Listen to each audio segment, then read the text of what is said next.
football practice, 10-year-old, so I think he'll get a ride home from the siblings, so we'll see. Small town. I know, yeah, it's a little bit of a walk, but like, someone will probably give him a ride. Right. Throw the puppy dog on us, Yeah. see what happens. You can walk over to our house and hang out with Ella, she'll be there alone for about 20 minutes, Okay. and I'm like, Everything but. He's usually hungry, so I'm sure he here's has the people you Yeah. call. Wow. But I'd love to see the points spread on it. Yeah, that'd be cool. You know, Who was second? Bishop Healy, I think it was.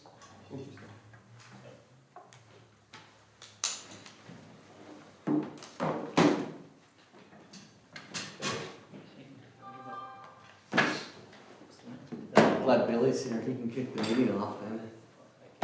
Sure. Really a chair? Sure, no, he's not. Oh. Is that how we're I gonna, didn't think that was. it might be. Whatever. I think it is, yeah. Is it me? Yeah. Yeah, I got all the agenda up here.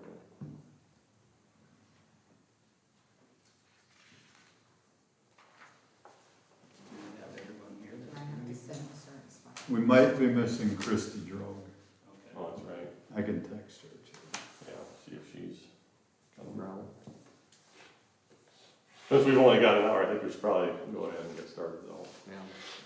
A little less than an hour, I suppose. So, committee members, this was scheduled as an opportunity to discuss what we want to do in Parks and Recreation. So the resignation of the current recreation manager prompted that discussion on how best to staff Parks and Rec. So this is really a discussion opportunity, but also an opportunity for me to get some direction on how we want to move forward. Over the years, we've made adjustments, tried a variety of staffing models. A lot of those have felt like Band-Aids and permanent solutions. Some of our current challenges are that the workload in the park system can result in assistance being given by the streets department, which pulls them away from street maintenance projects. Communication between full-time staff and part-time employees with irregular hours and little face-to-face contact is sometimes strained. Workload in the program is likely to grow more than a part-time position can handle. That's something that Trey cited in his look at the position. And accountability is spread across several positions with no one department head responsible for those results. So I included in the memo the current organizational chart for Parks and Recreation. So that's the formal structure, but there are other, there are things that work a little bit more informally as well. The pool manager works with street superintendent or utilities. Superintendent resolves some mechanical issues at the pool. Rec manager works closely with front office staff and finance officer. Park maintenance manager will receive some work orders from me. Park maintenance manager can work on snow removal and other projects during the winter months. So I just, looking at this, I just think that it's destined to fail. There's just too much for what we have. Or for the staffing that we set up, and the overflow is harming other departments' ability to focus on their mission. So some ideas to spur discussion here. We can obviously keep it the same. We can have part-time staff in park maintenance, additional part-time staff, I should say, a full-time Parks and Rec director, and I did include a possible organizational chart for that below. Additional part-time staff in recreation, and then a facilities maintenance position. That's also usually falling to streets department and pulling them away from their projects as well. So I'll just open it up for discussion from there and questions as they go. I don't think the second, just kidding, it's on the back. I can give a little background on this, I guess. I was on Park and Rec board for several years prior to moving over to council. A lot of the concessions and field maintenance and a lot of the responsibilities, I think, were driven by volunteer work, and it was just way too much for that board. I never would expect anybody to take that on. It's too much work. So then we talked about hiring a part-time staff member to kind of help offset some of that. I think the biggest challenge is it's never their first job. It's never their, they have their normal first job that they go to, whether they're a teacher or some, doesn't matter. Anyway, this was kind of a, I think, afterthought, and then it would take them away from their regular employment throughout the school year. So then we tried a full-time position. I don't know if it had to do with the individuals that were in the position or just maybe a lack of training structure, and I'm not talking about from our city leadership, but from the rec committee having taken it on volunteer. It was difficult to transition the training to that individual because so many people had their hands in it. So I think it was kind of set up for failure to begin with. It was something that was new, and so it was difficult even for the full-time job too.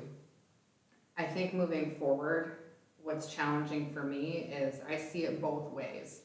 I think this can be done part-time if you have an individual that, you know, they have time during the winter to kind of plug in the evenings. They can do an hour here and there or a couple hours, and they're very versed in what needs to be done months in advance. And then be very available in the summer. So if concessions aren't staffed, are they willing to run down and open it for somebody? That's a really unique individual to find. The full-time position came about because we thought, well, in the winter they could help with snow removal and some other streets projects, and then they can get started with building out the website and making sure we have all of our, there's a lot to prepare for in the winter prior to the season starting, so I do think there's plenty of work. I do think they could still help with like snow removal, but during the summer, it definitely is full-time, if not more. Evenings, weekends come into play. So, but then it's the funding piece of a full-time job. You know, can we fund that, and what does that look like? And then as we talk about the tournament teams, and if that eventually gets pulled away, is it as much work? Right. One thing to, just to tack on to the end of Brittany's comments there, the positions right now, so the streets, or the park maintenance manager, takes care of all the park facilities, mowing, trimming, getting lines down on the fields, setting up soccer nets, pickleball nets, all that stuff, all the physical acts of getting everything ready, that belongs under the park maintenance manager. Running the leagues, organizing, scheduling, rostering, all that falls under the recreation manager. So when you talk budget and do we have the financing to do a full-time position, we could combine those positions and not really increase payer benefits substantially, but you would need to likely backfill that somewhere on, especially the park maintenance side. Because that person is now responsible for everything, they're not gonna have time, and I don't wanna pay them to sit on the mower, right? That's something that we're going to be expecting them to manage a whole department, not be sitting on a mower for what we're going to be paying. So that's when you look at, do you get more part-time staff and make it a longer season instead of the seasonal employees that we've had from May 25 to August 15? Do we get something that we have from April through October to make sure that the mowing's getting done, similar to how a golf course would do it? I think the challenge with May to October is, or April, did you say April or May? April. Either Is way. what the proposed one Right. is. Oh, potentially. Not, yeah, Yeah. sorry, Yeah. So either way, let's say as a rec manager, I'm your full-time rec manager in October, you know, you're kind of ending out the season.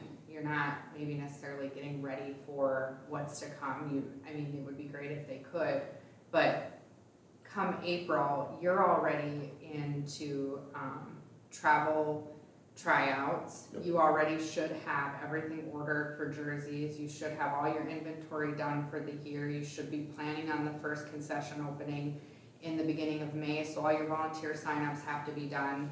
your schedule really should be already out. You should have had all the meetings with the other teams and organizations in the league that are in other towns to try to decide, yep, we're gonna have this many home games and here's when I have fields open. Because now you're gonna get other teams wanting to come in, like the Reds and some of the adult teams wanting to use the fields.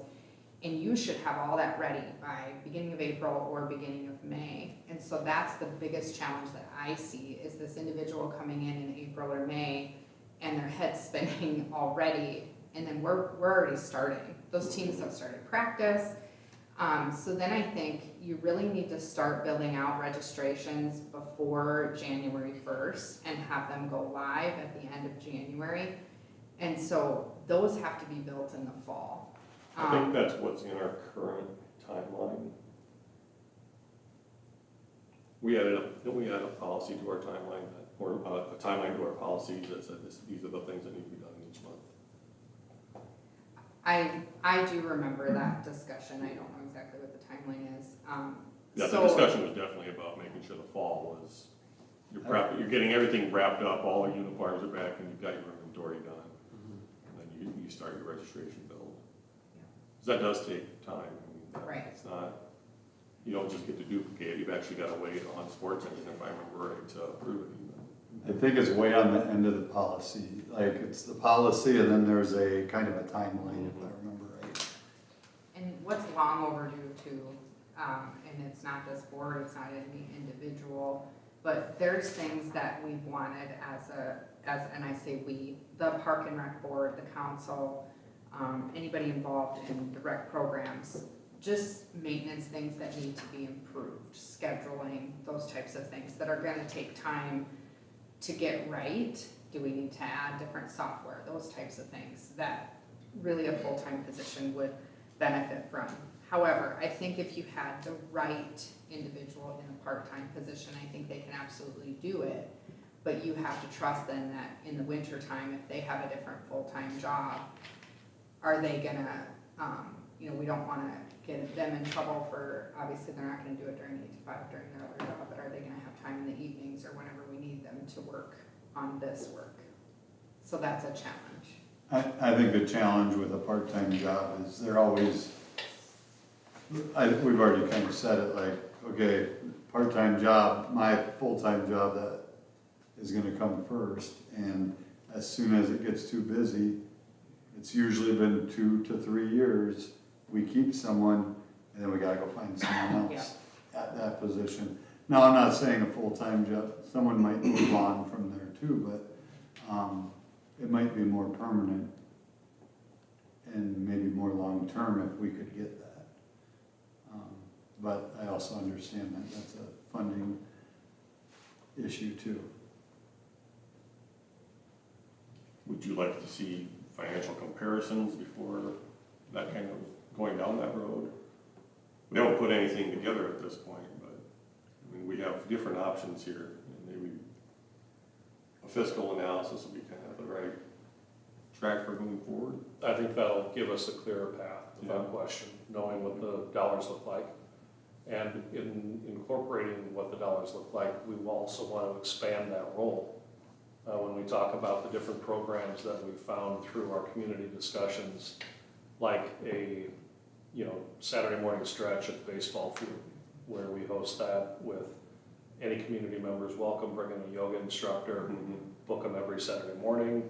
When we have a cross-country ski event, the first time we get more than 6 inches of snow in Lennox, we commit not to clearing off our trail, and then we have a cross-country skiing event. Someone has to coordinate that. Someone has to be in charge of getting, whoever, it's the Great Outdoor Store rentals here, so people can get, and try And communicating cross-country with skiing. streets and making sure they don't Exactly. plow the. Correct, and having year-round parks and rec that serve all ages in our community, I think is critical. Right now, it's focused more so on the children in our community, which is awesome. But when we can incorporate every resident and make options available, we can't do that with a part-timer. We can't even dream about this stuff. There's no way you put that on that person. So when doing the financial analysis, let's look at the benefits that we could reap as well next to that. Yeah, I think you get, You can't look at it as a business, obviously, but you certainly can look at it as though you get more bang for your buck if you've got one person dedicated to making these things happen. Right. Right? Dedicated to, you know, getting new programs off the ground, communicating and organizing programs that are in action, just making them more effective overall. In addition to, you know, I think of the, you know, the Land and Water Conservation Fund grant that we can apply for. GFP parks, or trails grant that we can apply for, those kinds of things. Right now, don't really fall on anybody. I mean, we get them done when we can, but they don't really fall on anybody to make them happen. Dog park, maybe a dog park can actually happen if we can get these things going. I think too, it's just like we look at recreation and not just, because this is really has been focused on sports, so then if you do focus like this, it can really be recreational type amenities that we want to provide our city. But I think if we can, that it makes sense financially that we can make this happen, I think it's a no-brainer for a full-time person. Especially write the job description correlated, you find someone that's a self-starter and motivated and doesn't need their hand held, so. Booze and brews in October in the park. Oh, Someone's got to coordinate. Oktoberfest? What was it? Booze, B-O-O''S, and brews. You know, wouldn't that be fun?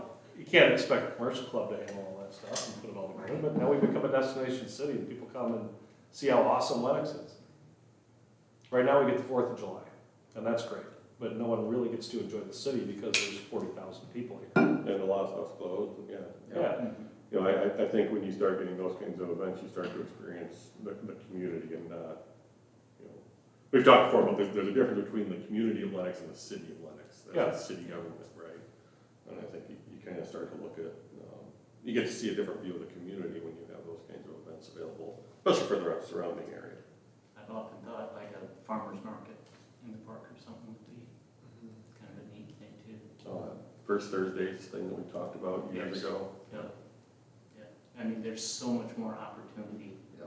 out there. We just, I think it'd be fun to pounce on that. Yeah. yep. Would this be the appropriate time to discuss, we had previously talked about an individual personnel that we already have on staff that may appropriately fit this bill. We can, but we should go to executive session, Okay. which we can do. I mean, it's up to the group. I'd like to talk a little bit about feasibility with that and if that's something, because I think that would help us a little bit with the fiscal discussion, depending on their role and where that. I'd like to make a motion to go into exec, please. Second. Okay, all in favor, say aye. Aye. Opposed, same sign. Brittany's supposed to be the chair. What's Are you the chair? You're doing a great job. Okay. I said, You can